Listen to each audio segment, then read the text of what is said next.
In 1965, a motorcycle company that had been building road cars for barely 2 years showed up to a Formula One race and beat every established team on the grid. Ferrari, Lotus, BRM, Brabham, all of them beaten by Honda, a company whose own engineers did not even know what Formula One was when they were told to build the car. The Honda RA272 won Japan's first ever Grand Prix, and the story behind it is far stranger than the result. These are 10 insane facts about the Honda RA272 that even die-hard fans have never heard. Number 10. Honda's own engineers had no idea what Formula One was. When Soichiro Honda told his research team in the early 1960s that the company was entering Formula One, most of them had never heard of it. Japan had almost zero Formula One coverage at the time. European and American media treated it as front-page news, while Japanese newspapers barely mentioned it. Honda's engineers had to learn what Formula One even was before they could start designing a car to compete in it. The only reference they had was a used Cooper Climax they had bought from England, and they essentially reverse-engineered it in their workshop in Japan. The man who founded the company had dreamed of winning world championship races since he was a boy. At 10 years old, he saw his first car race in his hometown of Hamamatsu. By 15, he had left home for Tokyo, and at 16, he was working at an automobile repair shop that also housed Japan's strongest racing team. Before the war, he was building and driving his own race cars. Soichiro Honda had waited decades for this moment. His engineers were starting from scratch. Number 9. Honda turned down offers from established teams who wanted their engine. Multiple teams approached Honda about supplying engines, which would have put experienced drivers behind the wheel of Honda-powered cars. Honda said no.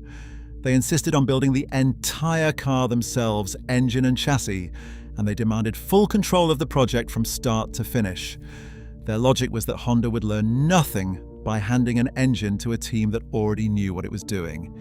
It was either brilliant or insane, and probably both. Number 8.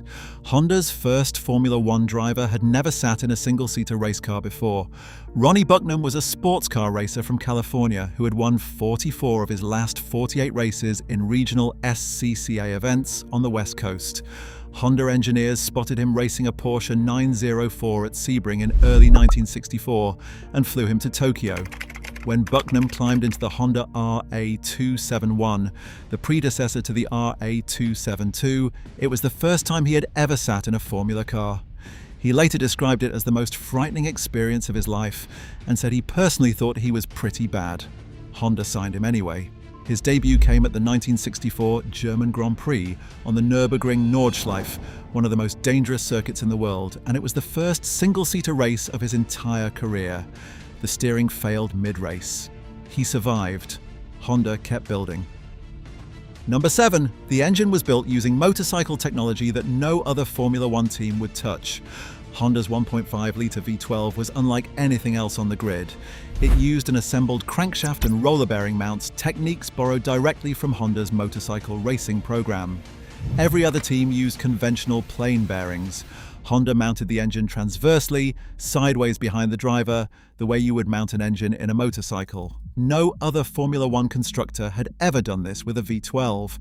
The design made the car wider and the engine heavier than it needed to be, but it also gave Honda characteristics that nobody else could replicate, including a screaming exhaust note from 12 individual pipes that sounded like nothing else on the grid.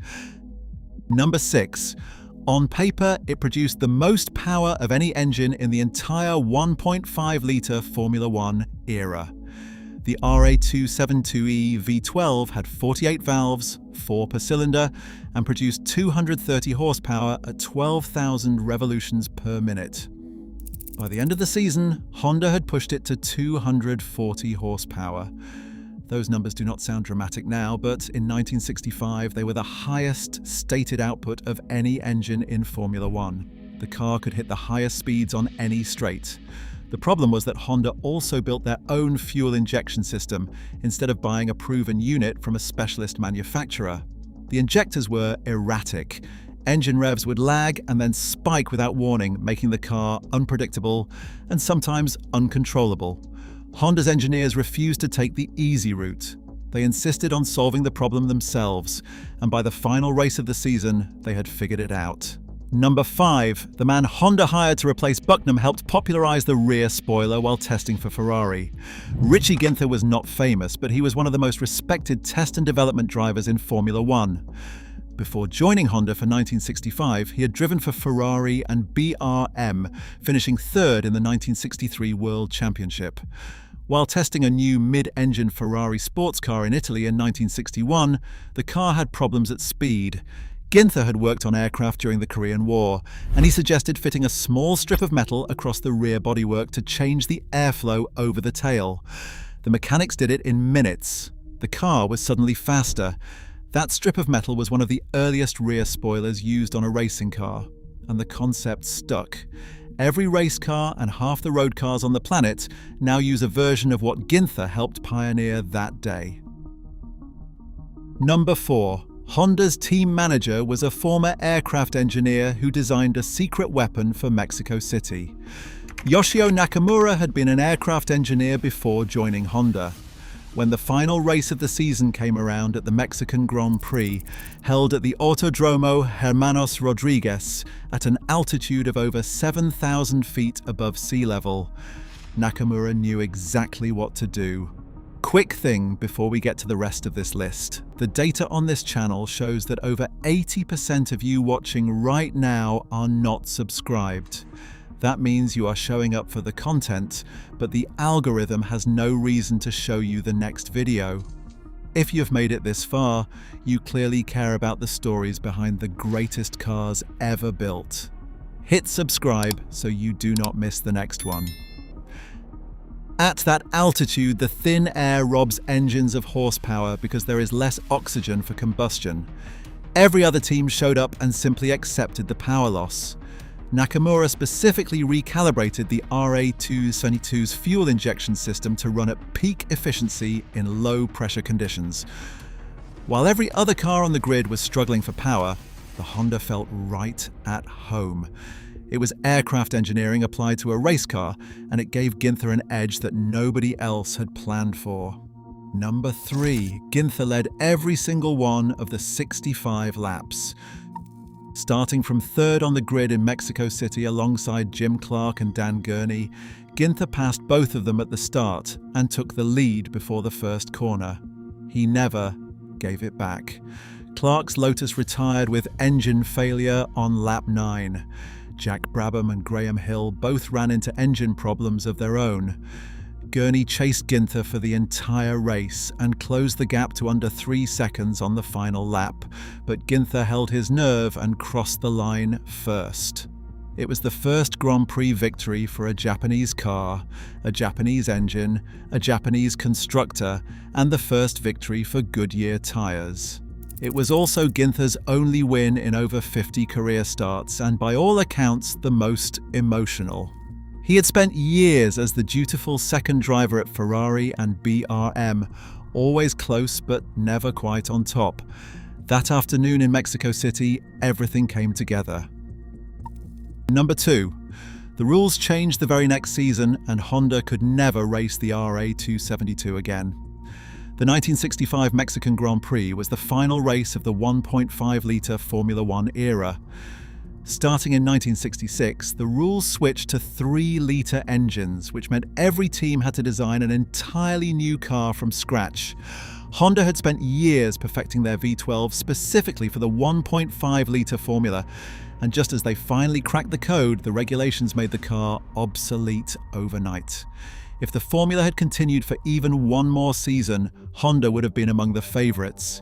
Instead, they had to start over with a completely new 3-litre engine, and the next few years were brutal. Number 1. 60 years later, Formula One is still paying tribute to the RA272. When Nakamura sent a telegram from Mexico City back to Honda headquarters in Tokyo after the victory, it read simply, "Veni, Vidi, Vici," "I came, I saw, I conquered." It became one of the most famous telegrams in Japanese motorsport history. That single win launched a legacy that now stands at 89 Formula One victories for Honda-powered cars. In 2019, Max Verstappen drove the original RA272, the first car built before 2008 that he had ever driven. At the 2021 Turkish Grand Prix, Red Bull ran a special white livery on their cars inspired by the RA272 as a tribute to Honda.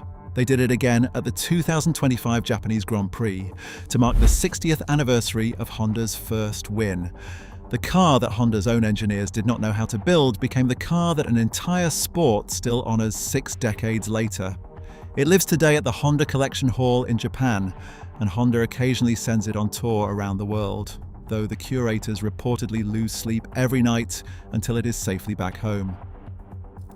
If you want to see how another Japanese underdog beat every established team in the world, subscribe for more.